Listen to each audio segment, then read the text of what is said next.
Vincent Andrès et comme d'habitude vous êtes sur une nouvelle vidéo de ma chaîne. Aujourd'hui on va aborder un nouveau setup qui est en fait un setup tout simple avec une seule source de lumière pour réaliser des photos on va dire de plus de mode lingerie là pour le coup. Et pardon, je vais vous montrer quelque chose de très simple où je me suis servi de mon environnement en fait, ça a été fait dans une villa, je me suis servi de mon environnement pour renvoyer de la lumière. Ça n'a pas du tout nécessité beaucoup de matériel en fait, parce que j'avais besoin vraiment que la lumière vienne de partout et je n'avais par contre que la possibilité de mettre une seule source parce que j'ai fait ça dans un couloir. Donc comme vous allez pouvoir voir, je me suis servi en fait des panneaux réflecteurs tout bêtement pour pouvoir renvoyer la lumière. Les panneaux, en fait, le flash était là, la seule source de lumière était là, donc elle était vraiment plein fer sur le modèle. Et si vous voulez, la lumière ne part pas forcément que droit. Je veux dire, j'avais un petit bol, donc la lumière était diffusée largement. Donc je me suis dit, plutôt que d'aller installer un studio ou d'aller faire ça dans une pièce avec des réflecteurs partout, les murs étaient légèrement rosés, ce qui donnait un teint aussi au modèle qui était relativement intéressant. Je me suis dit, voilà, on va se mettre dans ce couloir, on va lancer la lumière plein fer comme ça, hop, sur le modèle, ce qui donne une lumière sur le visage assez marquée. Et la lumière, indirectement, je savais qu'elle allait se répercuter sur les murs. Donc elle est partie dans tous les sens. Voilà, hop, tac, tac, vraiment là, là, et sur tout le modèle. Si vous voulez, la douceur des ombres vient du fait que le mur qui est sur les côtés renvoie la lumière. Et même vu que bon, il y avait quand même un certain espace entre le fond et mon modèle, l'ombre derrière, celle-ci, est douce. Elle n'est pas marquée comme si je l'avais plaquée au mur et que ça aurait fait comme un Richardson en fait, quelque chose qui aurait été très très très marqué. En éloignant le modèle du fond et en ayant une source de lumière qui est à la fois répercutée partout, on adoucit l'ombre. Ce qui fait que, vous voyez, même au niveau du visage, tout ça, les ombres sont douces. Hop, là elles sont douces. Elles sont un peu plus marquées parce que je l'ai amélioré en post-prod aussi. J'ai rajouté un peu de dodge and burn histoire de bien marquer, vous voyez, les ombres sur le côté là. Donc, et ici, hop, voilà. Là, tout ça, toute cette partie là, c'est du travail en post-prod. Donc, parfois il vous faut très peu de matériel. Il faut vous servir parfois énormément de votre environnement.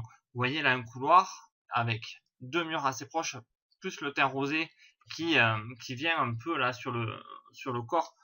Surtout là, on le voit en fait. Voilà, ça a une partie, cette partie rosée vient des murs. Donc une source directement sur le modèle et la lumière qui est répercutée par les murs, par en haut, par en bas, dans tous les sens. Et voilà, ça donne une photo avec un certain goût, ouais, un certain cachet. Moi, j'aime pas mal. Et très peu de matériel, ce qui est essentiel. Voilà, comme je vous ai déjà dit, c'est pas la peine de vous encombrer toujours de matériel. Des fois, très peu de choses peuvent faire des photos parfaites.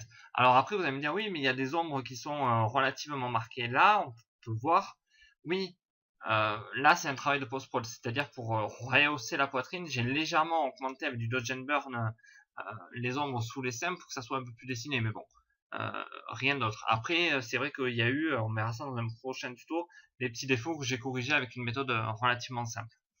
Donc voilà. Donc là, je vous ai montré les plaques que vous voyez là, ça représente le mur. Mais vous pouvez aussi faire la même chose avec du matériel, avec des plaques de polystyrène, vous mettez sur le côté et vous avez automatiquement cette lumière. Après, le problème, c'est que voilà, si c'est blanc, c'est blanc, quoi. Après, voilà, l'avantage, c'est que là, c'était rosé, ça donnait une ambiance directement à la photo. Que vous dire de plus sur cette photo? Oui, j'ai retravaillé bien sûr en post-prod de la photo. J'ai accentué peut-être un peu les cheveux et les yeux, mais bon, rien qui a demandé beaucoup de travail.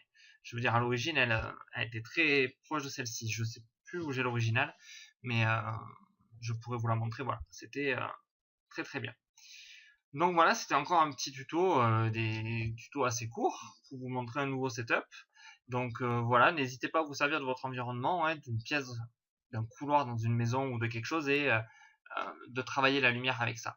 On aurait pu la mettre directement en haut aussi, elle serait retombée directement en douche sur le modèle, ça aurait donné aussi un autre aspect où la plaquer, l'envoyer contre un mur, ce qui aurait pu donner une certaine ombre.